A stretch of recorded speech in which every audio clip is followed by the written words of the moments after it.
Assalamualaikum warahmatullahi wabarakatuh. Salam ekonomi. Perkenalkan, nama Bapak Agung Gumlada Mawansyah. Hari ini kita akan belajar mengenai analisis peran pelaku kegiatan ekonomi dalam kegiatan ekonomi. Lalu, adapun tujuan pembelajaran pada hari ini, yang pertama adalah menjelaskan konsep produksi, distribusi, dan konsumsi, serta yang kedua adanya konsep perilaku ekonomi, dan yang ketiga kita akan belajar mengenai model diagram interaksi antar pelaku ekonomi. Untuk pertemuan sebelumnya kita telah membahas tentang masalah ekonomi.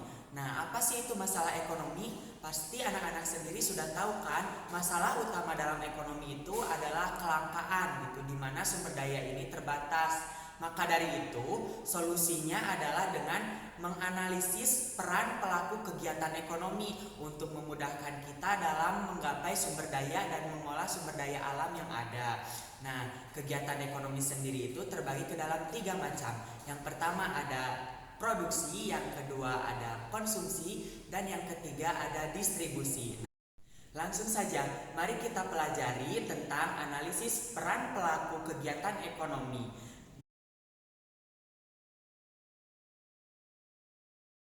Materi yang pertama, kita akan membahas tentang kegiatan ekonomi. Anak-anak pasti sudah tahu kan apa itu kegiatan ekonomi? Secara teori, kegiatan ekonomi adalah segala aktivitas yang dilakukan manusia untuk memenuhi kebutuhan hidupnya. Contohnya, ketika anak-anak sekalian membeli roti, nah anak-anak juga itu sudah melakukan kegiatan ekonomi, yaitu kegiatan konsumsi. Jadi kegiatan ekonomi sendiri terbagi ke dalam 3 jenis. Yang pertama ada produksi, yang kedua ada distribusi, dan yang ketiga ada konsumsi. Nah, sekarang sudah paham kan masing-masing kegiatan ekonomi tersebut? Nah, untuk selanjutnya kita akan membahas tentang tujuan kegiatan ekonomi. Seperti yang sudah dijelaskan di atas, tujuan kegiatan ekonomi pada dasarnya untuk memenuhi segala kebutuhan manusia. Kebutuhan manusia terdiri menjadi kebutuhan primer, kebutuhan sekunder, dan kebutuhan tersier. Untuk memenuhi berbagai kebutuhan tersebut, maka terjadilah kegiatan ekonomi yang kompleks, mulai dari memproduksi barang atau jasa, lalu melakukan proses distribusi, dan hingga penggunaan produk atau konsumsi. Nah, jadi sekarang apa itu pelaku ekonomi?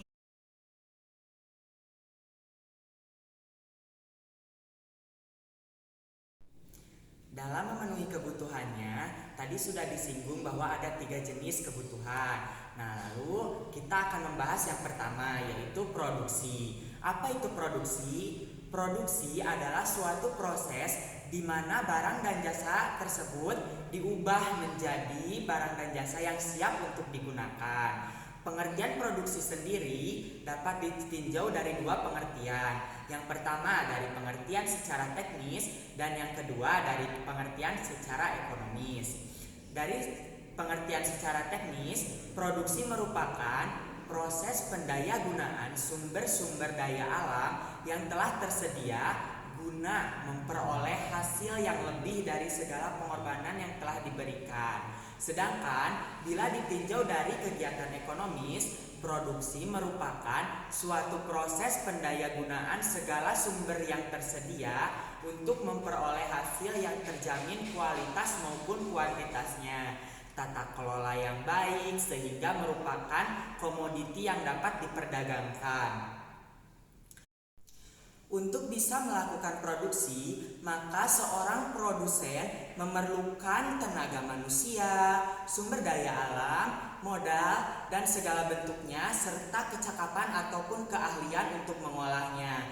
Nah, semua unsur-unsur tersebut disebut dengan faktor-faktor produksi.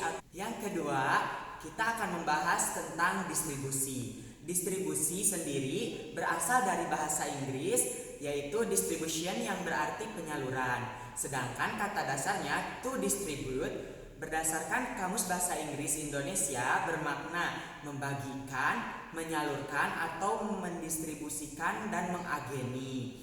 Sedangkan menurut KBBI, Distribusi dimaksudkan sebagai penyalur, pembagian, pengiriman kepada beberapa konsumen. Jadi dapat disimpulkan bahwa distribusi sendiri adalah cara dari produsen untuk menyampaikan barang dan jasanya sampai kepada konsumen.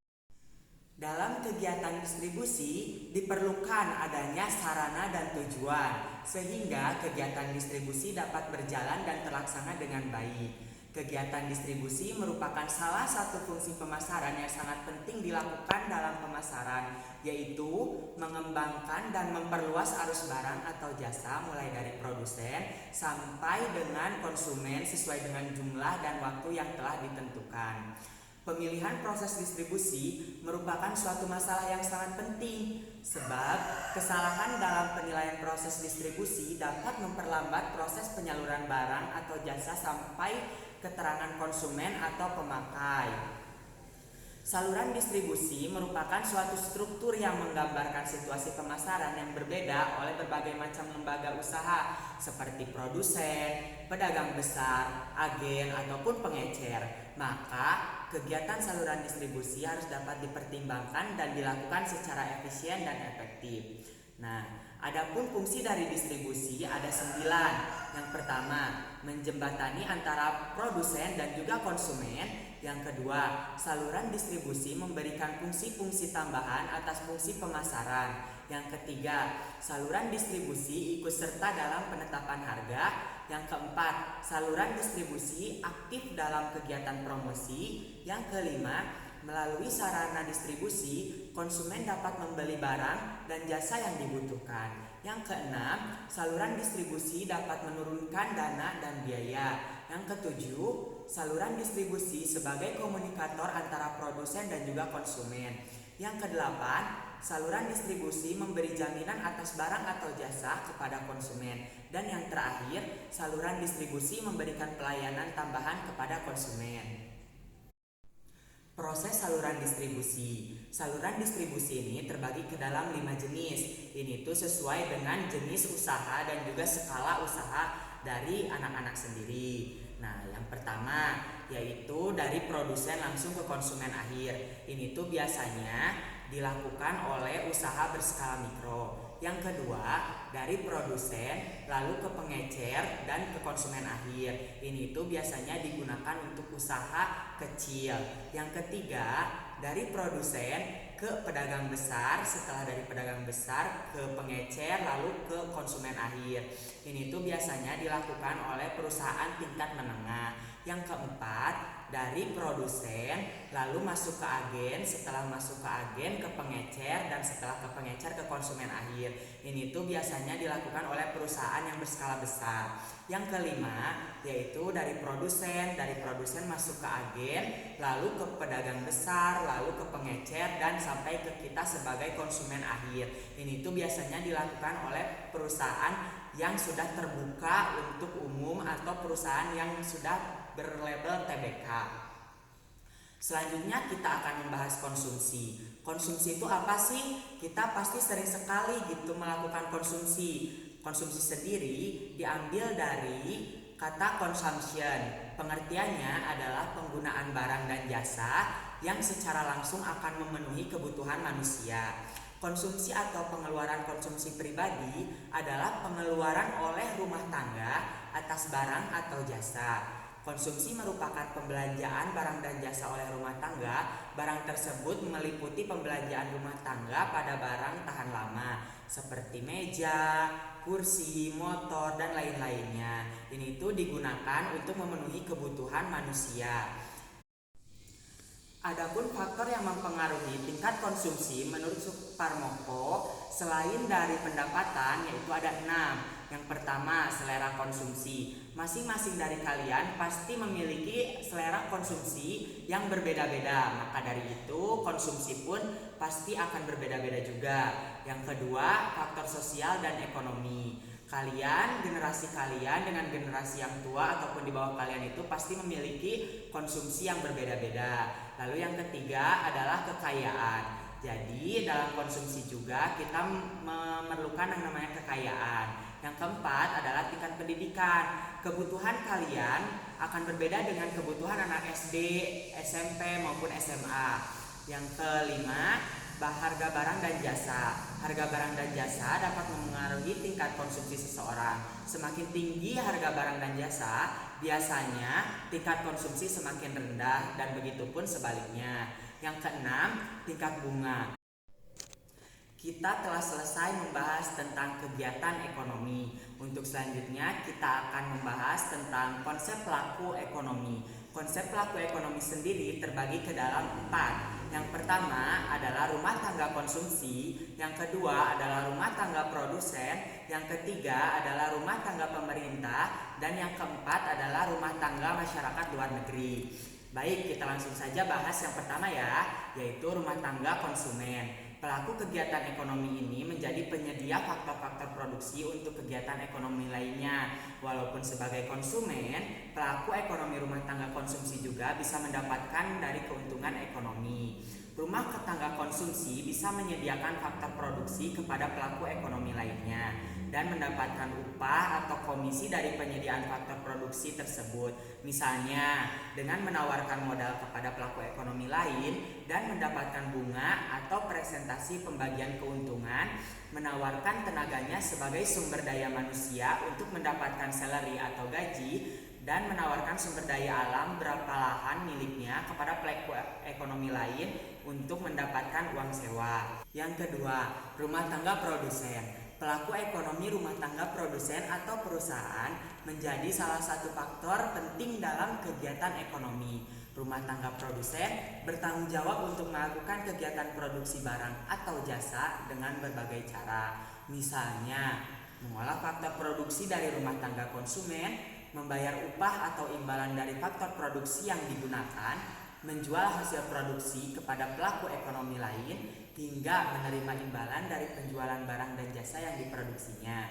Yang ketiga, rumah tangga pemerintah. Sesuai namanya, rumah tangga pemerintah merupakan pelaku ekonomi yang berasal dari pemerintah. Berbeda dengan rumah tangga konsumsi dan produksi, pelaku ekonomi ini menjalankan kegiatan ekonomi untuk mencari keuntungan dan kepentingan masyarakat.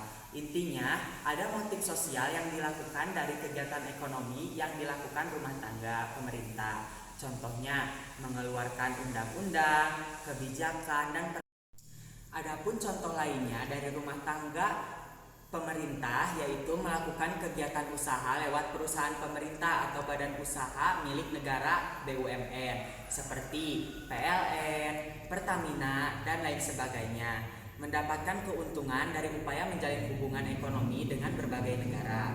Dan yang terakhir adalah rumah tangga masyarakat luar negeri. Satu lagi peran pelaku ekonomi dalam kegiatan ekonomi yang harus kamu ketahui. Sesuai dengan namanya, rumah tangga masyarakat luar negeri adalah pelaku ekonomi yang berasal dari negara lain. Nah, Bapak mau tanya, apa sih peran rumah tangga masyarakat luar negeri? Rumah tangga masyarakat luar negeri menjadi salah satu pelaku ekonomi yang sangat penting. Sebuah negara tentu akan saling bergantung dengan negara lain, misalnya dalam kegiatan ekspor dan impor. Kegiatan ini dilakukan karena sebuah negara membutuhkan produk dari negara lain dan begitu juga sebaliknya. Contoh yang paling mudah adalah sekarang kalian ini menggunakan aplikasi Zoom yang itu merupakan hasil dari ekspor dan impor dari Amerika. Setelah kita membahas tadi pelaku ekonomi, kita selanjutnya akan membahas tentang circular flow diagram. Nah, circular flow diagram tersendiri terbagi menjadi 3 bagian. Yang pertama ada 2 sektor, yang kedua 3 sektor, dan yang ketiga 4 sektor. Untuk 2 sektor sendiri bisa dilihat ya, yaitu adanya rumah tangga konsumen dan rumah tangga produsen. Yang pertama, rumah tangga konsumen ini menjual faktor produksinya berupa sumber daya manusia, sumber daya modal, tenaga kerja, skill kepada rumah tangga produsen. Lalu sebagai hasilnya rumah tangga produsen ini memberikan gaji kepada rumah tangga konsumen. Setelah memberikan gaji, maka rumah tangga konsumen ini akan mengeluarkan uangnya untuk membeli barang pada rumah tangga produsen. Dan yang terakhir, rumah tangga produsen akan menjual barang dan jasanya kepada rumah tangga konsumen. Bisa dilihat seperti berikut ya diagramnya. Setelah Bapak tadi sampaikan materi mengenai peran pelaku kegiatan ekonomi, anak-anak pasti sudah paham kan apa yang dimaksud dengan pelaku kegiatan ekonomi? Kegiatan ekonomi sendiri yaitu termasuk ke dalam kegiatan produksi, distribusi, dan konsumsi. Lalu pelaku dalam kegiatan ekonomi terbagi ke dalam 4. Yang pertama, rumah tangga konsumsi. Yang kedua, rumah tangga produsen. Yang ketiga, rumah tangga pemerintah. Dan yang terakhir, rumah tangga masyarakat luar negeri. Lalu, untuk materi selanjutnya, kita akan membahas tentang teori produksi dan juga teori konsumsi. Nah, apabila ada yang ingin ditanyakan dari anak-anak sekalian, bisa langsung disampaikan ya. Terima kasih atas perhatiannya. Wassalamualaikum warahmatullahi wabarakatuh.